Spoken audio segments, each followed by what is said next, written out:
Hi Stampers, my name is Sandy Hancock and I am an independent Stampin' Up! Demonstrator. I'm coming to you from very rainy California. It started raining here at 5:30 yesterday, that was Sunday, and it's still raining, so it's been raining straight for 20 plus hours, and I think we have a few to go before this rainstorm lets up. So anyway, I'm looking out my front window, just enjoying the view and having so much fun. Making my Easter card. So I thought it would be really fun to share this with you today. I'm using one of the celebration sets. This is what you get when you spend $100. You can choose the detailed Dogwood. So you can see it comes with two really nice flowers, an interesting dragonfly, some dots, some extra little greenery that you can add, and a few other little interesting things. So this is what I'm going to show you. And then I did take the Happy Easter, He is Risen, that I'm using out of the Easter Lily set. I was going to try to use this set, and then I realized I'd forgotten to buy the dies. Oh my goodness. So then I had to buy the dies. So in the meantime, I thought I'm just going to see what I can do with the detailed Dogwood. And I was really happy with this card that I came up with. So this is what I'm going to show you. All right, so let's get started. So I've got I'm using the thicker white cardstock that I've done, scored in half. And then I wanted to just say something to you about the Scallop Contour Die. This is the largest one. When you use it, you really want to make sure that you take a piece of wax paper like this and then just use it just like this all over the die. Okay, so when you do that, and you don't have to do that every time, but when you do use it, the little pieces in here and the scallops, they just come right out. You don't have to work at it. You never have to poke anything out. So if you're having to poke things out, you know that you need to go back and use wax paper again. You can reuse that wax paper a number of times. Okay, so just be sure to use wax paper, not just on that die, but I use it on any that's little and detailed. I like to use it, and it really helps things pop out. So let's add this is, yes, I'm going to tell you what this is. It's bubble bath. Yeah, I'm going to add the bubble bath, and I'm not putting it on with dimensionals. That's going to be the next layer. Okay, so here we go. We're started. Is that straight? I think I might tilt it just a little bit more this direction. Okay, that looks good.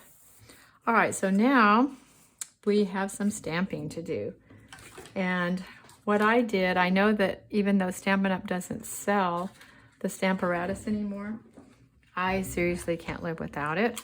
And so if you don't have a Stamparatus, there are other devices out there on the market that will help you do the same thing. You'll just have to hunt some down. Okay, so now I have a little mark on there, so that's why I know where I'm going. So I'll just anchor this down. And, oh, I think I put my bubble bath pad away.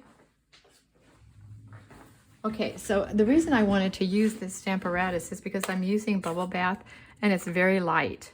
So I already have the He is Risen positioned. Hope that's still good. So let's just see if it's any good. You'll see what happens when I stamp this He is Risen the first time. See, that's just not dark enough.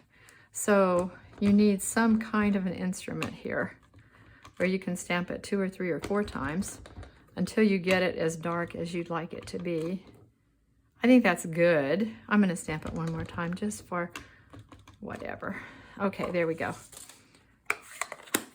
All right, so we've got our He is Risen stamped, and I'm going to just take this out of the Stamparatus and set it aside. Okay, then I'm going to just, I don't want to get black marks on this paper.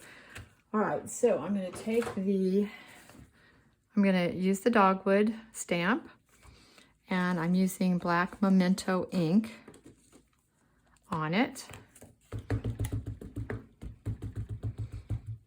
And you want to get a nice moist pads because you have to do this in one time unless you are using a Stamparatus.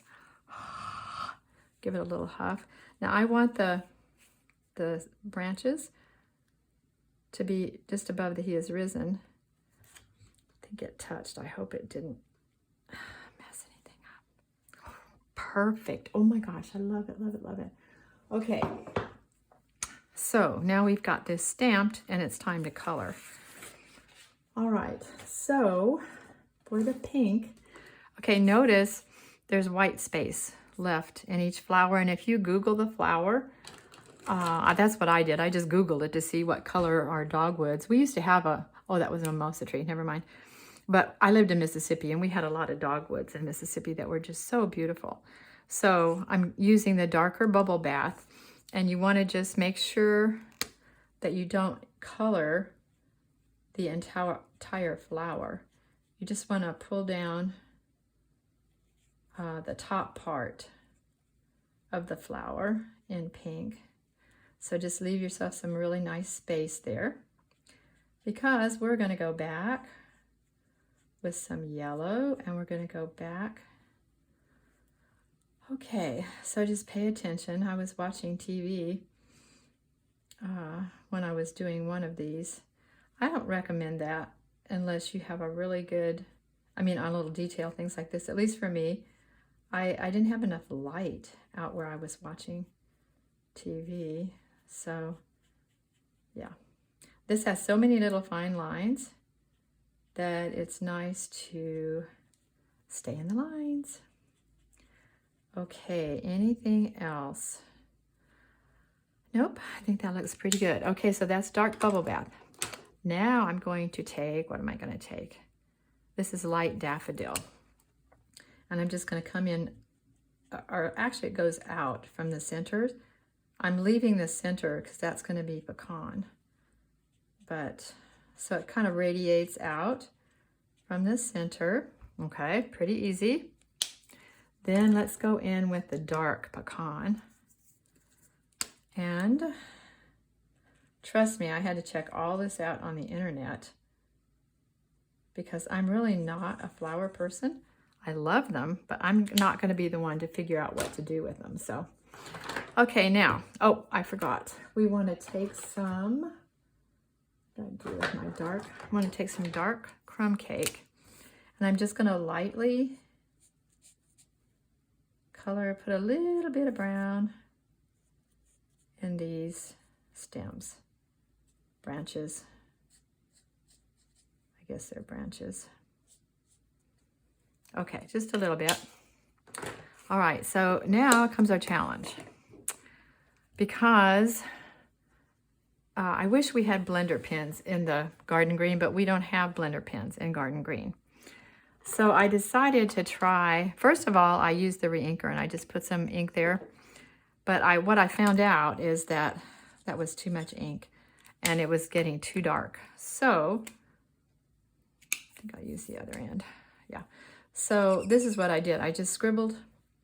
Oops, let's don't color. Okay, so pay attention, Sandy. Okay, so I just decided to use the blender pen and dab some ink. Well, see, the other reason I thought it would be so smart to use it out of the reinker is then it would save the ink out of my pen and I wouldn't be using up so much ink.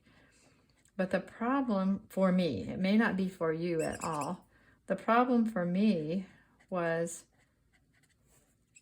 it was just getting too dark. I would get too much ink, and maybe you're a little bit more pro at it than I am, but yeah, it wasn't making me happy.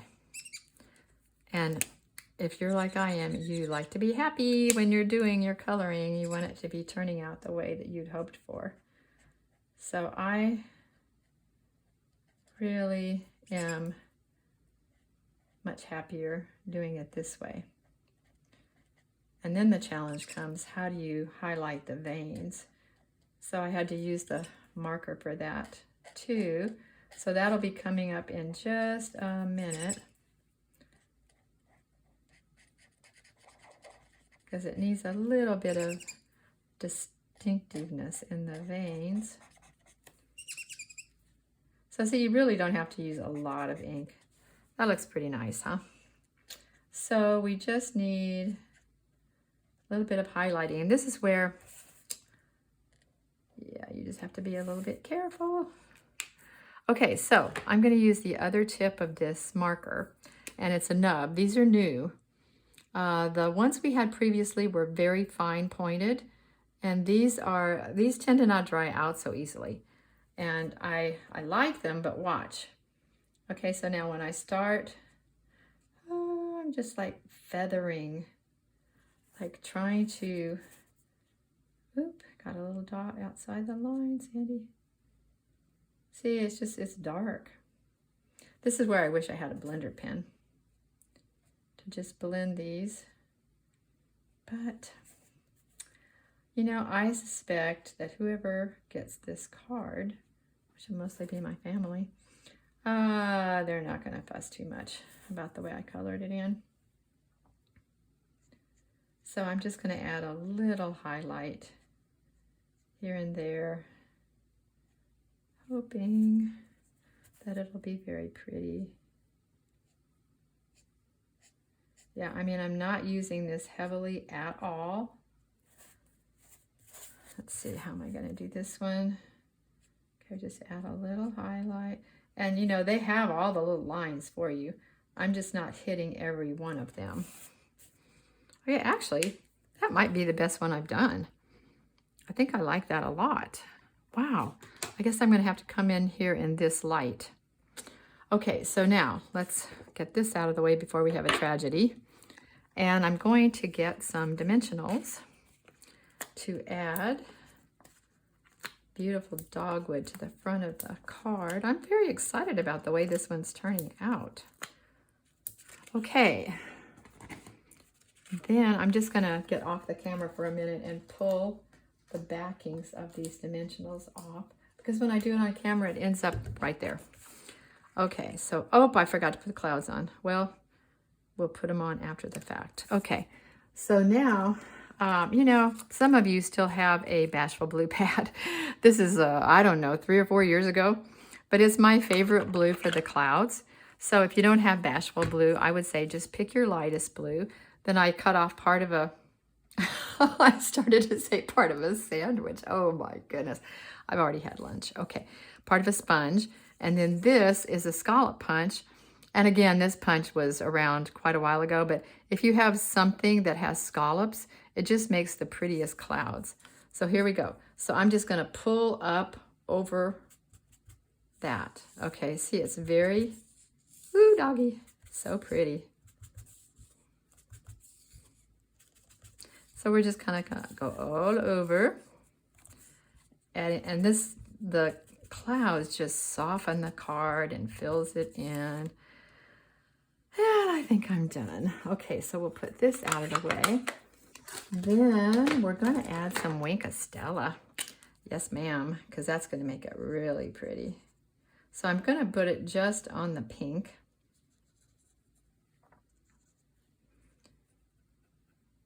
Whoever came up with this was brilliant. And it is a little bit easier. It's not as, you know, the Dazzling Diamonds, I think we still have it. It's beautiful. Just this 2-step and this is 1-step. Okay, now I'm also going to use Adhesive Back Sparkle Gems. And I'm going to use the little ones because I want to put some just right in this area that's a little bit blank. I don't know if my take a pick works on this or not. For some of the things it works and some of the things it doesn't. For me, anyway. Probably would have been good to try, but anyway. All right, we're just gonna go. Oh, I think that's good. Okay, so we're finished. Oh my gosh, that really is pretty. I think this is the prettiest one I've made. Okay, so now what are we gonna do inside? So inside, I'm going to, where did I throw that paper? Here it is. Again, because I don't want to mark on this paper. Well, I'm going to take, now this is another one of the stamps out of the Dogwood. So I'm just going to ink it. Maybe I'll do it the other way. Okay. Okay, I don't want the whole flower in here. So we're just going to put maybe about that much. There we go. Okay, put that away, put that away.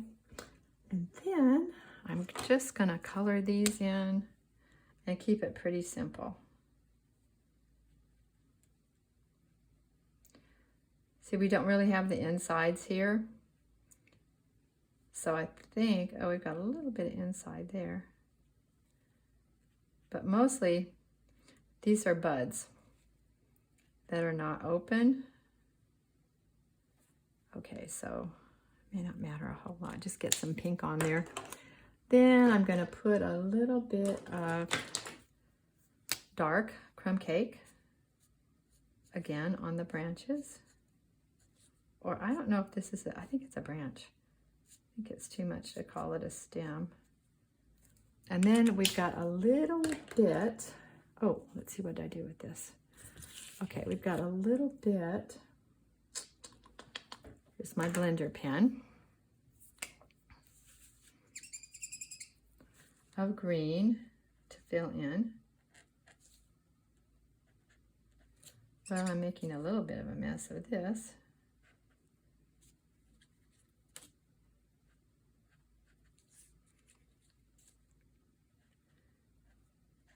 Okay, so we just have a few leaves.